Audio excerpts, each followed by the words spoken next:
High, আসসালামু আলাইকুম বন্ধুরা, কেমন আছেন? আশা করি আপনারা ভালো আছেন। তো আসলে আজকে আসছি তাও শিয়ানুকবিল সিটি, সাগরের পারে, সমুদ্রের পারে যে মেলা হচ্ছে এর পিছনে হচ্ছে সাগর। এখানে একটা সুন্দর একটা স্কোয়ার করেছে। তো স্কোয়ারের সামনে থেকে আজকে কিছু কথা বলবো, রাজনৈতিক কথা বলবো, একটা ভিন্ন পরিবেশে বলবো আর কি। তা আসলে বাংলাদেশের পরিস্থিতি, মানে রাজনৈতিক পরিস্থিতিটা গিরগিটির মতো রং বদলাচ্ছে। আজ থেকে 4-5 মাস আগেও ছাত্রদেরকে সবাই বাহবা দিত, ছাত্রদের সাথে সেলফি তোলা, ছাত্রদের সাথে কথা বলা গৌরব মনে করত। তো ছাত্র সমাজ যখন দেশটা স্বাধীন করে দিল, অর্থাৎ দ্বিতীয় স্বাধীনতা এনে দিল, বুকের তাজা রক্ত বিলিয়ে দিল, এখন তথাকথিত দলবাজ ওই সুকল রাজনীতিবিদ, তারা বিএনপি বলেন, জামাত বলেন, বিভিন্ন দলের নেতারা মুখ বড় বড় করে লম্বা লম্বা কথা বলে আর নির্বাচনের জন্য ইউনূস সরকারকে তাগাদা দেয়। আর ছাত্রদেরকে বলে তারা ধান্দা করার জন্য দল করেছে, ছাত্ররা ক্ষমতা যাইতে পারবে না, তুচ্ছ-তাচ্ছিল্য করতেছে বা ছাত্রদের মধ্যে বিভেদ সৃষ্টি করে এই ইনকিলাবের যে মূল যে উদ্দেশ্য, এটাকে ব্যাহত করার চেষ্টা করতেছে। এবং তারা চাচ্ছে সে আগের মতো, যেমন 96-তে বিএনপির পতন হয়েছে, আওয়ামী লীগ আসছে, তারপরে 2001-এ বিএনপির পতন হয়েছে, এরপরে 111 হয়েছে, তারপরে আবার আওয়ামী লীগ আসছে, তারপরে 16 বছর পরে আওয়ামী লীগের পতন হয়েছে, এখন আবার বিএনপি আসবে। মজা, মানে বুফে খাবে, একদল বুফে খেয়ে যাবে, আরেক দল আবার বুফে খাইতে আসবে। এখন ছাত্ররা হয়ে গেছে সবার শত্রু, মানে এরা দেশের স্বাধীনতা এনে দিছে, তারা দ্বিতীয় মুক্তিযোদ্ধা, তারা সর্বকালে সর্বশ্রেষ্ঠ সন্তান হওয়ার কথা। প্রথম মুক্তিযোদ্ধারা যদি, ফাইটাররা যদি, ফ্রিডম ফাইটার্সরা যদি সর্বকালের সর্বশ্রেষ্ঠ সন্তান হয়ে থাকে, তাহলে বর্তমান যে ছাত্র সমাজ যারা মুক্তিযুদ্ধ করেছে হাসিনার বিরুদ্ধে এবং ফ্যাসিস্ট সরকারের বিরুদ্ধে, স্বৈরাচারের বিরুদ্ধে, তাদেরকেও সর্বশ্রেষ্ঠ সন্তান বলা উচিত। এখন তাদেরকে সেটা স্বীকৃতি দিতে নারাজ। এখন তারা কি করতেছে, মুখ বড় বড় করে নির্বাচনের কথা বলতেছে, ব্যাকডোর দিয়া আওয়ামী লীগ বিএনপি খেলা খেলতে চাইতেছে। মানে কি, কয়েক বছর বিএনপি শোষণ করবে, কয়েক বছর আওয়ামী লীগ শোষণ করবে, মাঝে মধ্যে জমাত বাগবটরা বসাবে বা বিভিন্ন দল বাগবটরা বসাবে, যেমন জাসদ বাসদ, তারপরে ইসলামী দলগুলো আছে যারা একটা দুটো আসন পাইলে আওয়ামী লীগ বিএনপির লোকে মিল্লা জায়গা। তা আমি কথা বলি, এটা খতরনাক হবে। বিএনপি জামাত সহ যারা আওয়ামী লীগ বিরোধী দলগুলো আছে, তারা যদি এই চিন্তা করে যে তারা আগের মতো আবার সিস্টেমে ক্ষমতায় চলে আসবে ভোটের রাজনীতি করে, এই বছর আর হবে না।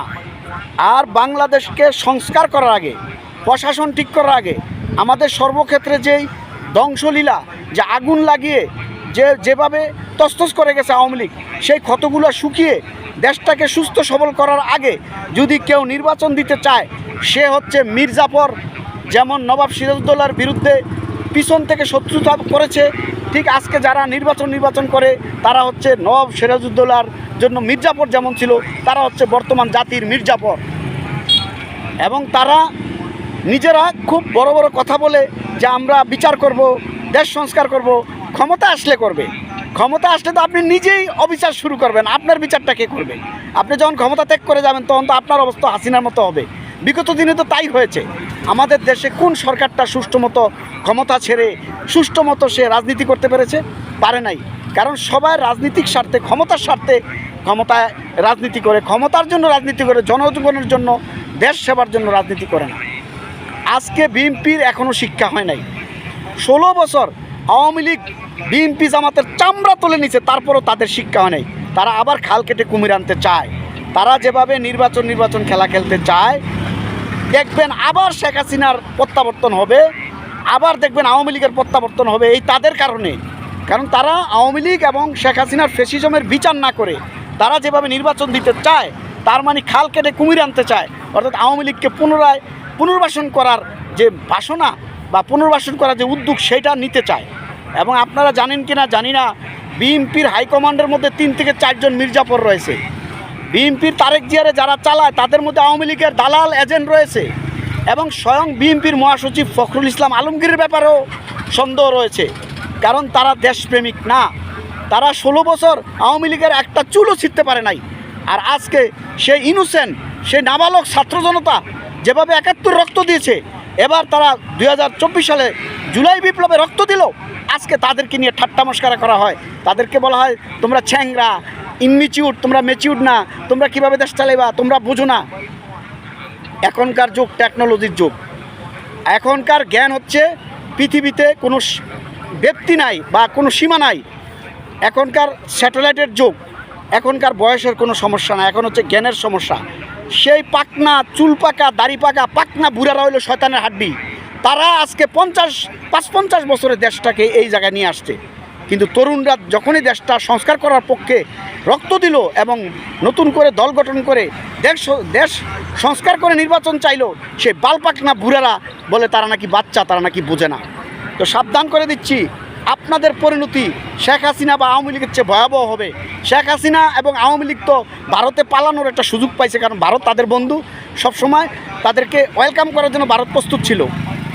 এবং জানেন কিনা, যদি শেখ হাসিনাকে হেলিকপ্টার দিয়ে পাঠানো না হইতো, স্বয়ং ভারতের সেনাবাহিনী এসে শেখ হাসিনাকে উদ্ধার করে নিয়ে যেত, সেই প্রস্তুতি শেখ হাসিনার ছিল। কিন্তু আপনাদের তো ভারতও নাই জায়গা, আপনারা যাবেন কোথায়? আপনারা ওই শ্রীলঙ্কার মতো পিঠা খাইয়া, জনগণের লাতিউষ্টা খাইয়া, এরপরে আপনারা কি করবেন? রাস্তায় পড়ে থাকবো আপনাদের মরদেহ। আমি চাই না সেটা হোক। বাংলাদেশে পুনরায় ধরনের রক্তাক্ত কোনো বিপ্লব হোক আমাদের দরকার নাই। যেহেতু আমরা একটা সুন্দর পরিবেশ পেয়েছি, বিপ্লব পেয়েছি, সেই বিপ্লবকে কাজে লাগিয়ে একটা পরিচ্ছন্ন এবং সংস্কারমুক্ত দেশে একটা স্বচ্ছ নির্বাচন আমরা চাই, এবং অভিন্ন ইশতেহার হবে, সবার কথা একটাই থাকবে, দেশ কিভাবে চলবে সবার কথা একরকম থাকবে। তারপরে নির্বাচনের মাঠে লড়াই করবে, যাকে জনগণ যোগ্য মনে করবে তাকে জনগণ ভোট দিবে এবং তাকে জনগণ নির্বাচিত করে সংসদে পাঠাবে, সে যেই দলেরই হোক। তারপর যেই দলের সিট বেশি হবে সেই দল সরকার গঠন করবে। যদি সংখ্যার দিক দিয়ে কোনো দল যদি বিজয়ী না হয়, তাহলে জাতীয় ঐক্যমত্যের সরকার হবে। তবুও এই দেশে সে আগের বিএনপি আওয়ামী লীগ খেলা খেলতে দেওয়া হবে না ইনশাআল্লাহ। ধন্যবাদ সবাইকে, ভালো থাকুন, সুস্থ থাকুন।